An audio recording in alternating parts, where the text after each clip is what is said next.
Сәлем барлықтарыңызға, каналыма қош келдіңіздер. Үй жағдайында қарапайым лағманның, үйру лағманның рецептімен бөлісетін боламын. Толықтай видеоны қараңыздар. Ең алдымен ұнымызға тұзымызды салып, араластырып, суымызды құйып, қатты қамыр илейтін боламыз. Біздің қамырымыз қаттылау болған жақсы. Сонда біздің лағманымыз үзіліп кетпей, әдемі болып шығады. Тура видеода көріп тұрғандарыңыздай осындай қаттылау болу керек. Өйткені пакетке салып қойғандықтан аздап жұмсарады. Жарты сағат сайын 1-2 рет басып қойыңыздар. Келесі қамырымыз дайын болғанша енді етімізді, подлепімізді жасап алайық. Етімізді осылай жіңішке етіп, ұзынша етіп турасаңыздар тез піседі.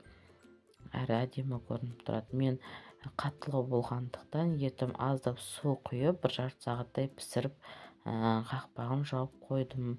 Етім жұмсарған соң, суы тартылған соң, суын жақсылап тартылған соң, бірақ пиязын, чесногын, соевый соусын құйып, жақсылап бұны да қуырып алатын боламыз.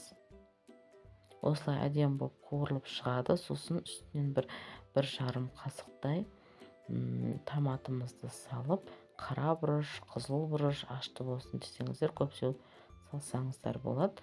Керек өздеріңізге ұнайтын дәмдеуіштерді салып, қызартып қуырамыз.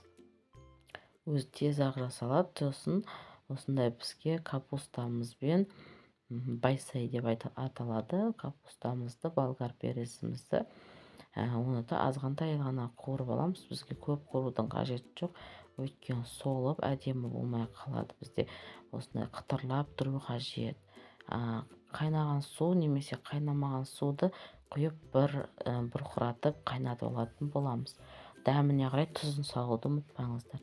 Оны осылай 1-ақ рет қайнаса болды. Газдың астын өшіріп, енді үстінен осындай көкшөптерімізді лағманға арналған салсаңыздар болады. Енді қақпағын жауып бастырып қоямыз. Біздің подлебіміз дайын болды. Келесі қамырымызды дайындайтын боламыз. Қамырымыз көріп тұрғандарыңыздай өте әдемі жылтырап, жұмсақ болып тұр. Қатты жұмсақ та емес, жұмыс жасауға қолайлы қамыр. Енді біздің лағманымыз әдемі болып шығады. Тура осылай жасап, енді біз кесіп алатын боламыз. Осылай кесіп алсаңыздар өте ыңғайлы болады. Келесі үстінен біз аздап қана осындай сұйық майымызды жағып шығамыз барлық жеріне. Сосын осылай қолымызға осылай мыжғылап, аздап созыңқырап алатын боламыз. Тура видеода көріп тұрғандарыңыздай етіп жасаңыздар. Осылай жасап аламыз, барлығын майлап. Осыны енді 1,5 сағатқа немесе 1 сағатқа қалдырып қойыңыздар. Әдемі болып созылатын болады. Пакетін жауып, жан-жағы ашық қалмау керек. Осылай барлық жағын қымтап жауып қоятын боламыз. Біздің қамырымыз міне 1,5 сағат 40 минуттай тұрды. Енді ақырындап соза бастаймыз. Келесі осылай созып болған соң, осындай тарелкамызге ыңғайлы, өздеріңізге ыңғайлы, осылай астын майлап, аздап осылай орап, осылай созып шығатын боламыз. Барлығын осылай жасап аламыз. Аздап қана май жағамыз, көп жағудың қажеті жоқ. Өйткені келесіде созылуы қиын болады. Бізге майлы болып кетеді, ыңғайсыз болып қалады жұмыс жасағанға. Пакетін жауып, жарты сағатқа қалдырамыз. Міне тағы да жарты сағат қалдырдық. Енді жіңішкелеп созып алатын боламыз. Осылай созасыздар. Егер сіз қалыңдау, жуандау қаласаңыздар, қамырын осылай жасасаңыздар болады. Мен келесіде тағы да 1 рет осылай созып алатын болам. Мен жіңішке етіп жасайтын боламын. Осылай бір шетіне қойып, келесінің барлығын созып шығамыз. Осылай қолымыздың көмегімен қатты тартып созудың қажеті жоқ, өйткені үзіліп кетеді. Ақырындап отырып тартып отырасыздар. Пакетке жауып қойып қоямыз.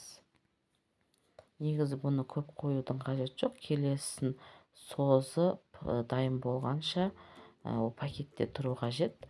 Әйтпесе беті кеуіп кетеді. Сосын ең бірінші созғанымызды тағы да бір рет, егер жіңішке болғанын қаласаңыздар, осылай жасап алсаңыздар болады.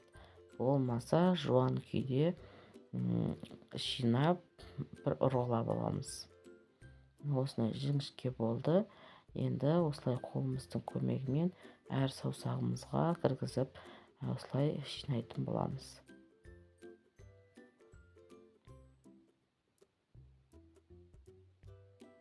Енді сәл осындай столымызға ұрғылайтын боламыз. Міне біздің қамырымыз жіңішке болып шықты. Енді қайнап тұрған суымызға тұз салып пісіріп алатын боламыз. Осылай таратып аралары жабысып қалмасын. Осылай жасап жіберсеңіздер болады. Бір құрап, бір қайнағаннан сразу алыңыздар. Көп қайнатып тұрмаңыздар. Қамырымыз бұлжырап, әдемі дәмі болмай қалады. Бір қайнағаннан ғана аласыздар. Үстінен май жағуды міндетті түрде ұмытпаңыздар. Біздің қамырымыз, пәрлеміз сразу дайын болды. Міне осындай әдемі болып шығады. Қамырымыз өте жіңішке, пәрлеміз де өте әдемі болып тұрады. Осындай етіп жасағыларыңыз келсе, каналыма тіркеліп, алдағы уақытта керемет рецепттермен бөлісіп отыратын боламын. Ас болсын.